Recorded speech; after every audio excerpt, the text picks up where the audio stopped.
Best varicose veins చికిత్సనే పొందండి. నొప్పి లేని చికిత్స కోసం సంప్రదించండి ఎబిస్ హాస్పిటల్. నమస్కారం. విష్ణు పురాణం 14వ రోజు పారాయణలోకి వచ్చామండి. సౌభరి కథ విన్నాము. ఇప్పుడు మాంధాత కుమారుడైన అంబరీషుని కొడుకు యవనాశ్వుడి గురించి చెప్పుకుందాం. ఇతని సుతుడు హరిషుడట. వాని సంతతి అంగిరసులు అనేటువంటి గంధర్వులు, 6 కోట్ల మంది గంధర్వులు ఈయన సంతానంగా ఉన్నారట. వీళ్ళు ఏం చేశారు, పాతాళానికి వెళ్ళి అక్కడున్న నాగరాజులను చిత్తకొట్టి వాళ్ళ ఆధీనంలో ఉన్న రత్నాలను, కామినీ రత్నాలను కూడా, స్త్రీలను కూడా అన్నమాట బలాత్కరించి గ్రహించగా నాగరాజులు బయలువెడలి పాలకడలిని చేరి కాలాత్ముడు, లోకారాధ్యుడు, సర్వమంగళమూర్తి, లోకాభిరాముడు, కరుణాసాగరుడు, పన్నగసేనుడు, శంఖచక్రధరుడు, కోటి సూర్య ప్రభాభాసమానుడు, సౌభాగ్యలక్ష్మి సమేతుడు అయినటువంటి లక్ష్మీకాంతుణ్ణి ప్రార్థించగా యోగ నిద్రలో ఉన్న శ్రీపతి మేల్కొన్నాడు. పన్నగపతులు స్వామికి దండ ప్రణామం చేసి తమ ఇక్కట్లను గంధర్వుల చేత చెప్పించారు. అక్కడ ఉన్న వాళ్ళతో చెప్పించారు. ఆయన ఏమన్నాడు అదంతా విని ఈ పన్నగ సర్పాలని ఆదరంగా చూసన్నాడు. పురుకుచ్చుడనేవాడు భూపరిపాలకుడుగా భూమిలో ఉన్నాడు. నా ప్రభావం ఆ పరిపాలకుడికి అంగరక్షగా ఉంది. మీరు వెళ్ళి ఆ రాజును కోరండి. అతను గంధర్వులని అవలీలగా సంహరించి మీకే మేలు కలిగిస్తాడు. పురుకుచ్చుడి దగ్గరికి వెళ్ళమన్నాడు. నాగపతులు వెనక్కి తిరిగి ఏం చేశారు, తమ లోకానికి వచ్చి అంతా ఓ చోట కూర్చుని ఆలోచించారు. ఈ రాజుగారి దగ్గరికి ఎవరిని పంపించాలి అంటే, ఇంతలో ఏమైంది, ఒక ముని వచ్చాడు. ఆ ముని వచ్చి ఏం చెప్పాడంటే, దీనికి ఎవరిని పంపించాలో ఆయన ఐడియా ఇస్తున్నాడు. పురుకుచ్చుడు నర్మదా నది యందు అత్యధిక ప్రేమతోటి ఉన్నాడు. నర్మద కూడా ఆయన పట్ల అనురాగంతో ఉంది. నర్మదా యొక్క నది స్త్రీ రూపం అన్నమాట. మీరు వెళ్ళి నర్మదకి మీ బాధ చెప్పి ప్రార్థించండి. ఆమె కనికరించి పురుకుచ్చుడిని ప్రేరేపిస్తుంది. అప్పుడు ఆ రాజుగారి తరలొచ్చి మీ పక్షాన్ని నిలబడి మీ శత్రువుల్ని హతమారుస్తాడని చెప్పాడు. ఇంతలో అనుకోకుండా వీళ్ళందరూ ఇలా సమావేశంగా ఉన్నప్పుడు నర్మద ఒక దివ్యకాంతగా మారి అక్కడికి వచ్చిందట. ఈ పాములు సర్పాలందరూ ఆమెను బతిలాడుకున్నారమ్మా, ఇది మా పరిస్థితి అంటే, సరే ఈవిడేమంది, ఉండండి నేను పురుకుచ్చుడిని తీసుకొస్తానని పురుకుచ్చుడి దగ్గరికి వెళ్ళి పాతాళానికి తీసుకొచ్చేసారు కల్లా. అప్పుడు వీళ్ళు ఆయన్ని సముచిత రీతిని సత్కరించి, నాయన మహారాజా, విష్ణువు మాకు చెప్పాడు మమ్మల్ని మాకు మేలుగా కలగజేస్తావని, కాబట్టి ఆ మాట సఫలం చేయి. నీ పేరు మేము మహావిష్ణువు దగ్గరే విన్నాము, మాకు సహాయం చేయమని అడిగారు. అయితే ఈ పురుకుచ్చుడు ఏం చేశాడు, ఈ నాగులకి శత్రువులుగా ఉన్న గంధర్వులను ఎదిరించి సహజము విష్ణు ప్రభావ భరితము అయినటువంటి భుజబలంతో ఈ 6 కోట్ల మంది గంధర్వుల్ని సంహరించేశాడట. నాగులకి నిర్భరమైన ఆనందాన్ని కలిగించాడు. వాళ్ళకి ఎలాంటి కష్టం లేకుండా చేసి వాళ్ళ వల్ల స్వకులాభివృద్ధి, నువ్వు వంశాభివృద్ధిని వరంగా పొంది ఇంటికి వచ్చేసి సంతోషంగా ఉన్నాడు. ఇలాంటి ఉపకారాన్ని తమకు చేసినటువంటి ఈ నర్మదకి ఏమైనా వరం ఇవ్వాలని ఈ పన్నగ వటువులు ఆమెను పూజించి ఏమన్నారు, అమ్మా నీ పేరు చతుర్థి విభక్త్యంతంగా చేసి చివర నమః చేర్చి ఉభయ సంధ్యలందును భక్తితో స్మరించే వాళ్ళకి సర్పవిషం సోకదు. నీ దివ్యనామం ఉచ్చరిస్తూ భుజించే వారికి ఆ సమయంలో విషం ఇచ్చినా కూడా అది అమృతమవుతుందని వరం ఇవ్వగా నర్మద సంతోషించి అంగీకరించి పురుకుచ్చుని వద్దకు వెళ్ళి అనురాగంతో అతన్ని వరించింది. ఏమిటో విశేషంగా చతుర్థి విభక్త్యంతంగా చెప్పేవంటే ఏం లేదండి, చాలా నర్మదాయై నమః, మనం రమాయై నమః చెప్పుకుంటాం, లక్ష్మి అయి నమః అని చెప్తాం, పార్వతి అయి నమః, గౌరీ అయి నమః, ఇవన్నీ చతుర్థి విభక్త్యంతాలు. ఇక్కడ కూడా అంతే, నర్మదాయై నమః అనుకోవాలి. అంటే గనక ఎవరైతే ఉభయ సంధ్యల్లో స్మరిస్తారో సర్ప విషం సోకదట. నర్మదాదేవి పాములకి ఇలాంటి ఉపకారం చేసింది కాబట్టి ఆమె ఏం చేసింది, పురుకుచ్చుడి దగ్గరికి వెళ్ళి ఆయన్ని వరించిందట. ఈ దంపతులకి త్రసదస్యుడు అనేవాడు జన్మించాడు. అతని సుతుడు అనరణ్యుడు. ఈ అనరణ్యుడు ఒకసారి ఏం చేశాడట, యజ్ఞం చేస్తుంటే రావణుడు వచ్చి ఈ అనరణ్యుడిని చంపేశాడు. యజ్ఞాన్ని పాడు చేసి వెళ్ళిపోయాడట. అనరణ్యుని కుమారుడు హర్యాక్షుడు, ఇతని కొడుకు వసుమణుడు, వాడి కొడుకు ప్రియారణుడు, అతని సుతుడు సత్యవ్రతుడు వశిష్ఠుని శాపం చేత త్రిశంకునామంతో చండాలుడై ఉన్నాడు. ఆ కాలంలో 12 సంవత్సరాలు వాన లేక పాడి పంటలు కరువైపోయాయట. ఆనాటి దుర్దశలో త్రిశంకుడు అడవిలో మృగాల్ని చంపి వాటి మాంసాన్ని విశ్వామిత్ర పుత్ర కళత్రాదులకి ఇస్తూ గంగ ఒడ్డున ఒక మర్రి చెట్టు కింద వాళ్ళకి నివాసం ఏర్పరిచి ఈ చండాలుణ్ణి అనుగ్రహించండి అని ప్రార్థించేవాడట. అలా కొన్నాళ్లు కాగా విశ్వామిత్రుడు అతని వృత్తాంతం తెలుసుకుని కనికరించి పరమ పావనుని చేసి సశరీర స్వర్గాన్ని కలిగించాడు. త్రిశంకు స్వర్గం కదా, మళ్ళీ ఇంకొకసారి వివరంగా చెప్పుకుందామండి. విశ్వామిత్రుడి వల్ల ఈ త్రిశంకుకి స్వర్గప్రాప్తి కలిగింది. స్వర్గంలో వాళ్ళు కిందకి తోసేస్తే విశ్వామిత్రుడు ఇంకొక స్వర్గాన్ని సృష్టించాడు అతని కోసం. భూమి ఆకాశాల మధ్యలో త్రిశంకు స్వర్గం అంటారు, మధ్యలో ఉందట. ఆ త్రిశంకుని కుమారుడే హరిశ్చంద్రుడు. ఈ హరిశ్చంద్రుడు సకల సంపదలు విశ్వామిత్రునికి సమర్పించి సత్యవ్రతాన్ని పరిపాలించి సత్యహరిశ్చంద్రుడని సార్థక నామధేయుడయ్యాడు. భుజబలంతో సప్తద్వీపాలు తనవిగా తన ఆజ్ఞ చెల్లేటట్టుగా రాజ్యం చేశాడు.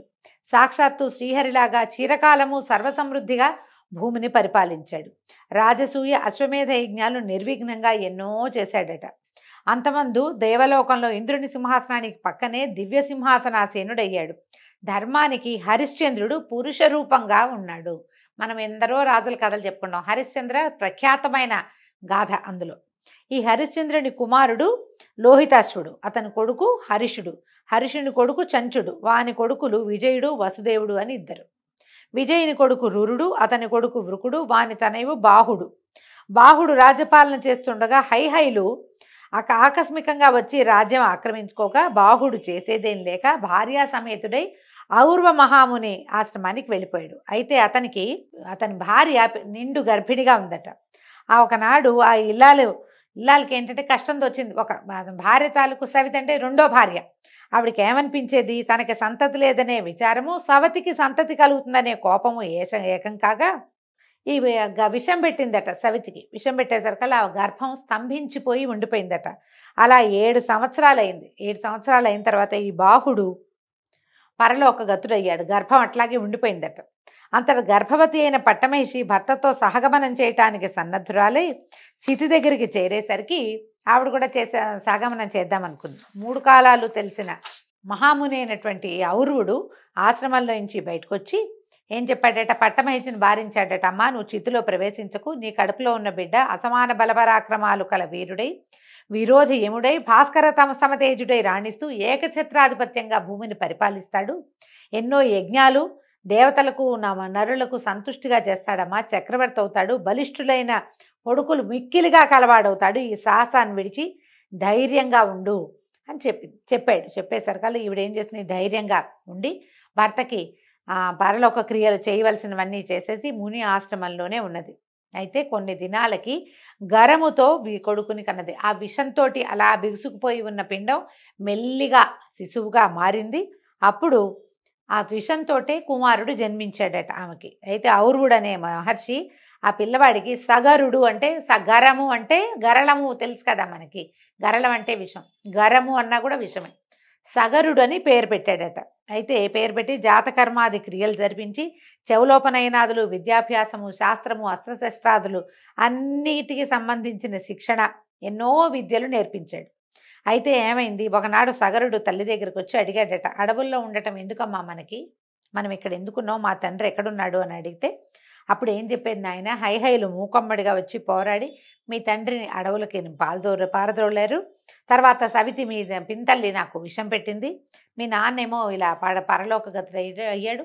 ఔర్వుని చేయూతతోటి నేను నిన్ను ఇట్లా పెంచాను నాయన అనేసరికల్లా ఇతను ఏం చేశాడట, సగరుడు ఆ దుష్టుల్ని వధించి ముల్లోకాల్లోనూ మా నాన్న కీర్తిని వ్యాపింపచేస్తానని చెప్పి హైహైలను యుద్ధానికి పురికొల్పి అందరినీ ముక్కలు చెక్కలుగా ఖండించేశాడట.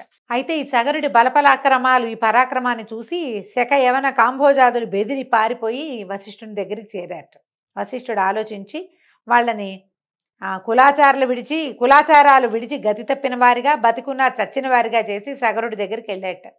వెళ్ళి, రాజా నీ ప్రతిజ్ఞ చెల్లింది, హైహైలంతా చచ్చిపోయారు, వీళ్ళంతా కూడా చచ్చిన వాళ్ళతోటే జమ. ఎందుకంటే వీడు ఎప్పుడైతే కులాచారాన్ని పాటించలేదో వాడి బతుకున్న వాడి కింద లెక్కే కాదు.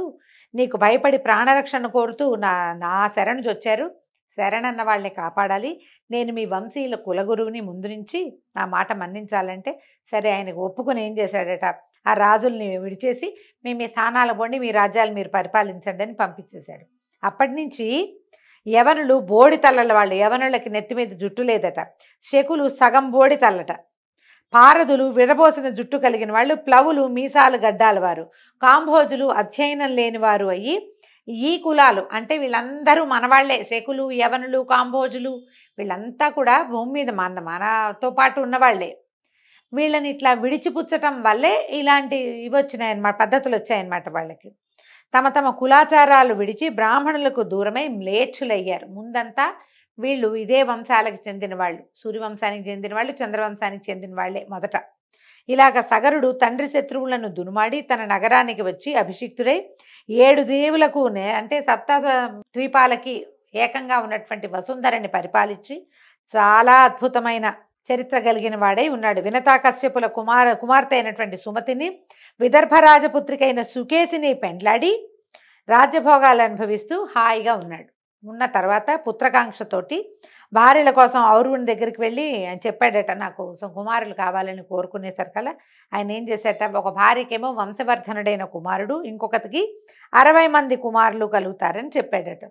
విదర్భరాజపుత్రి ఆ ఒక్క కొడుకుని, విదర్భరాజపుత్రి ఒక కూతుర్ని ఒక కొడుకుని కోరుకుందట, నేను అంతమంది పిల్లల్ని కనలేనని. అలాగే సరే ఏమైంది, కాశ్యపి వినతా కశ్యపుల కుమార్తె అయిన సుమతి నాకు 60 మంది కుమార్తెలు కావాలి. మనం 60,000 మంది అని కథల్లో వింటామండి. 60,000 మంది అని కూడా ఉన్నది ఒక చోట. ఈ భాగంలో మనకు 60 మంది అని కనపడుతుంది. తర్వాత ముని అనుజ్ఞతోటి నగరానికి వచ్చేశారు. సుకేసికి ఒక కొడుకు కలిగాడు, వాడి పేరు అసమంజసుడు. ఈ సుమతికి 60,000 మంది 60 మంది కుమారులు జన్మించారు. ఈ అసమంజసుడు ఏంటంటే పేరుకు తగినట్టుగానే తమ్ముళ్ళని వెంట పెట్టుకుని ఎన్నో రకాల చెడు పనులే చేసేవాడు. పిల్లల్ని నీళ్లలో ముంచేసేవాట, సరదాకి చేసేవాడు. దాంతో ఏంటంటే ఓర్చుకుని ఉండేవాళ్ళు ప్రజలంతా కూడా, రాజుగారి అబ్బాయి లేక కలిగిన కొడుకు ఏమంటాము అని ఊరుకునేవాళ్ళు.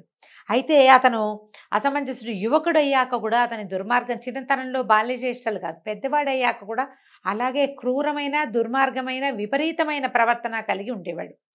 అతనికి ఒక కుమారుడు కూడా కలిగాడట. అయితే ఈ మనవడిని చూశాను చాలు అనుకుని ఈయన ఏం చేశాడు, సగరుడు అసమంజసుడిని వెళ్ళగొట్టేశాట. మళ్ళీ అసమంజసుడి కథ మనకి కనపడదు, ఏ కథల్లోనూ ఎక్కడా చెప్పరు, అతను వెళ్ళగొట్టేయటం మాత్రమే తెలుస్తుంది. అయితే అసమంజసుని యొక్క తమ్ములైన ఈ 60 మంది కూడా అన్నలాగానే దుష్ట చరిత్రలే లోకానికి చికాకు కలిగించేవాళ్ళు. అయితే యజ్ఞాలు పాడు చేయటం, తపస్సులు సాగకుండా చేయటం, కొంటె పనులు చేసేవాళ్ళు అనమాట. దేవతలు సహించలేకపోయేవాళ్ళట వాళ్ళని.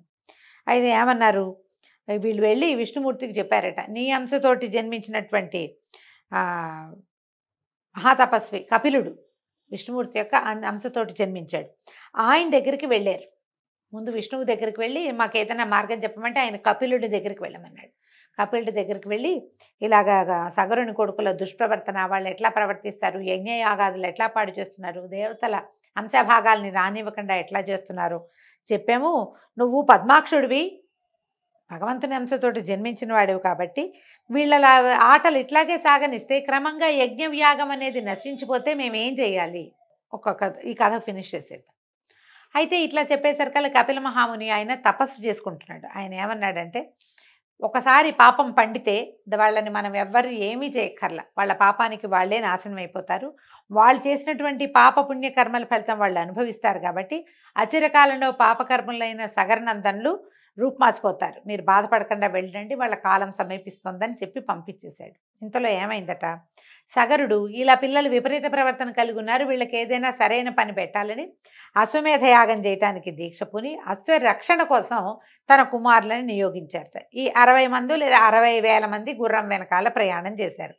కొంత దూరం వెళ్ళిన తర్వాత ఏమైంది, దేవదూత ఒకడు వీళ్ళని మోసం చేసి యజ్ఞాశ్వాన్ని భూమి యొక్క వివరంలోంచి ఒక బిలంలోంచి లోపలికి మళ్లించి నాగలోకంలో తపస్సు చేస్తున్న కపిల మహాముని ఆశ్రమంలో ఆయనకు ఎదురుగుండా ఉన్న ఒక చోట కట్టేసి వెళ్ళిపోయాడు. ఇంతలో సగరనందనులు తేరుకున్నారు. యజ్ఞాశ్వం మాయమైపోయిందని వెతికి గుర్రం కనపడకపోవడంతో భూమి మీద 4 చెరగులా వెతికి చివరికి భూమిని తవ్వి లోపలికి ప్రవేశించి పాతాళంలోకి వెళ్ళిపోయి కపిల మహాముని ఉన్న చోట అక్కడ యాగాశ్వాన్ని చూశారు. అసాధారణ దీక్షతో కళ్ళు మూసుకుని తపస్సు చేసిన మహామునిని చూశారు. ఆయన కొంత దూరంలో చెట్టు కింద ఉన్న యాగాశ్వాన్ని చూసేసరికల్లా ఈ ఆయుధాలని జల్పిస్తూ, మా తండ్రి చేస్తున్నటువంటి యజ్ఞాన్ని పాడు చేయడానికి వీడెవడో వడంబడ్డాడు, వీడే తీసుకొచ్చి ఉంటాడని భావించి ఇతట్లా సన్యాసిలాగా నటిస్తున్నాడు, చితకొడదామని చెప్పేసి అందరూ మీదకెళ్ళారట. ఎప్పుడైతే తనని సమీపిస్తున్నారో ఈ 60,000 మంది, ఆయన కళ్ళు తెరిచి చూశాడట. కళ్ళు తెరిచిన మరుక్షణం ఏమైంది, కళ్ళలోంచి నిప్పురవ్వలు వచ్చేసి మొత్తం ఈ 60,000 మంది బూడిదైపోయారు. ఎప్పటికీ యాగాశ్వం వెనకాల వెళ్ళిన కుమారులు రాకపోయేసరికల్లా సగరుడు విచారించి గుర్రాన్ని తోలుకు రమ్మని తన మనవడు అసమంజసుడి కుమారుడైనటువంటి అంశుమంతుడిని పంపించాడు. అతను ఈ 4 చెరుగులా వెతుక్కుని తన బాబాయిలు వెళ్ళినటువంటి ఆ భూ వివరంలో ఇంచే నాగలోకాన్ని చేరి ఈ కపిల మహాముని దర్శించి నమస్కారం చేసి ప్రార్థించాడు. ఎందుకంటే సగరుని కుమారులు ధూర్తులు, యుక్తాయుక్త విచక్షణ జ్ఞానం లేనివాళ్ళు. కానీ అంశుమంతుడు అలాంటి వాడు కాదు, చాలా వివరం కలిగిన వాడు, ప్రత్యేకమైన ఆలోచన విధానం ఉన్నవాడు. ఈయన ఎప్పుడైతే కపిలుని ప్రార్థించాడో ఆయన నుతికి ప్రసన్నుడై వత్స గుర్రాన్ని తీసుకుపోయి మీ తాత యజ్ఞం పూర్తి చేయించు అనేసరికల్లా ఇతను అడిగాడు, మా తండ్రులు ఇలా బూడిద కుప్పలైపోయారు, వీళ్ళకి స్వర్గలోక నివాసం అనుగ్రహించంటే ఇప్పుడు కుదరదు అని చెప్పాడు. నువ్వు చెయ్యలేవని నీ పౌత్రుడైన భగీరథుడు అతి తపోనిష్టతో శివుని కృపబడిసి సురగంగని భూమికి రప్పిస్తాడు. ఆ గంగాజల కణాలతో ధరణి పరమపావనం అవుతుంది, గంగా ప్రవాహం ఇక్కడికే వస్తుంది.